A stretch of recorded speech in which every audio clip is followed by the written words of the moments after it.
There's been a lot that's been said and done about kids and social media. And there's a lot of government work that's kind of being done to help guide parents in this. But is the work the government's doing really beneficial or helpful? Is it stepping into the role of the parent? We're going to talk about that next on the Celebrate Kids podcast. Don't be afraid of the dark. Be careful with stars. Not every light is gonna guide you, baby. Not every light is gonna guide you. So, Dr. Kathy, a wave of child online safety legislation has been sweeping through the United States. We've talked about it a number of times on the podcast. But one thing that I'm kind of seeing now is researchers are starting to dive in to actually the impact of parents with their kids in technology. And one of the studies that I read was some researchers from Cornell University and the University of Gainesville, Florida, who released some findings after a sampling of a panel of parents who had children between the ages of 10 and 17.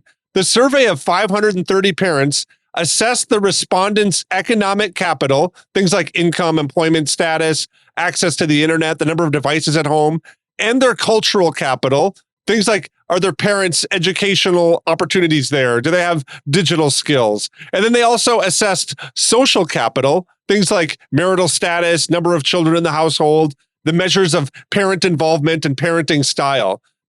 In general, the researchers kind of found that family communication patterns have a lot to do with the ways that parents regulate their child's use of technology, and that these patterns are often related to parental capital. The study kind of presents opportunities for parental interventions and training programs to enhance parental knowledge of social media risks, digital skills, digital parenting, self-efficacy, and suggests that such interventions and programs should take into account what may be optimal for one family might not also be optimal for another. What was really interesting to me is that almost 10% of parents in the sample report being minimally involved in any mediation strategy. That's something that the researchers in their report kind of call concerning. What would you recommend for parents being engaged and involved in technology that their kids use? Whether that's, technology they're going to experience or interact with at school, sometimes even church or home. Kind of technology is kind of all around kids. What are the things that you would recommend for parents as we kind of work through this? Is it really kind of just up to parents? It'll work for one set of parents and it'll work for another, like these researchers kind of say. Is that true? Or are there some base practices that you think every home should have? This is very interesting. If parents don't use lots of devices themselves, either because they're older parents or they've chosen not to be on social media, which is fine, or whatever, but their kids are, because their kids are kids, and maybe the kids even have to be on devices for education, parents better be involved. Parents better be alert. It can't be about, oh, that's irrelevant to me because it's irrelevant to me. I'm just going to let my kids, figure it out. I think these parental interventions need to happen regardless. Yeah. We better be aware of what they're using and why they're using it, how they're using it, when they're using it. And I think the other important thing to look at is, how are they also related to people face to face? So if I were to examine my kids' use of tech, I would also examine my kids', if you will, use of people. If they're on technology a lot because of a job or I don't know, education, but they're also with people regularly and they have good social skills, they're loyal, they're dependable, they take responsibility for their stuff, I'm all in for that. That's great. So I think we should look at both. So what are your insights, though, for kind of parents in general? I know that some parents in kind of my circles say that we kind of just talk about things as kind of a general rule of thumb. This idea that kind of family communication patterns really do matter when we're doing an issue, when we're tackling kind of technology as a family. But I don't know if it's just me, but I don't have the time or kind of, I would say maybe even the influence to keep up with all of the conversations that need to be happening with my kid, things on theology and things on kind of history and patterns. And then I'm going to sit down and kind of go through all of the devices and kind of talk through all the things. What are your thoughts on that? Do parents need to kind of train their kids with technology and really make this a part of their kind of parenting rhythm? Or is there kind of an age of accountability that we should just kind of set, and kids don't need to kind of engage much social media or much technology until that point? What are your thoughts on that? I have so many thoughts. Yes, keeping kids off of social media as long as possible is essential. And that's partly because of the research we're finding for gender and sexuality confusion. So if your kids are not on social media, that's fabulous. And keep them off. You have a right as a parent to say no. And if they're on social media and you recognize that it's damaging their soul, it's stealing away time, you have every right as a parent to remove it from devices that you pay for. Don't give a kid a device and say, here's your phone. It's your phone if you pay for it. Now, if you allow them to buy a phone with earned money from a job, that's on you. And then you still, if they live under your roof, I still think you have a right to, turn off the internet and, change the Wi-Fi signal and have phones on a charging station, where they cannot get to them in the middle of the night, et cetera. I do think that, sadly, we have to talk to our kids about these things because of the addictive nature of the adrenaline drop.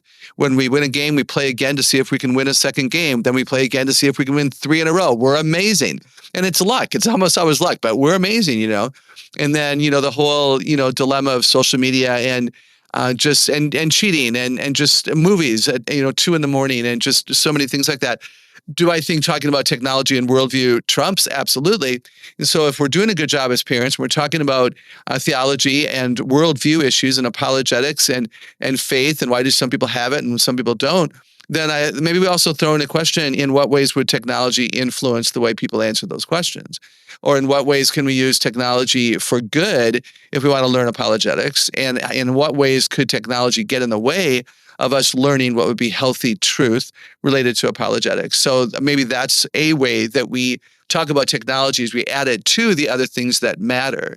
But again, because of its addictive nature, because of its prevalence, I think talking about it is essential. I just spoke at a conference this weekend, and a mom wants to purchase a phone for her 16-year-old now so that while she's still living at home, she can learn how to use it, and mom and dad will have authority. The dad, the husband, would prefer nothing until 18.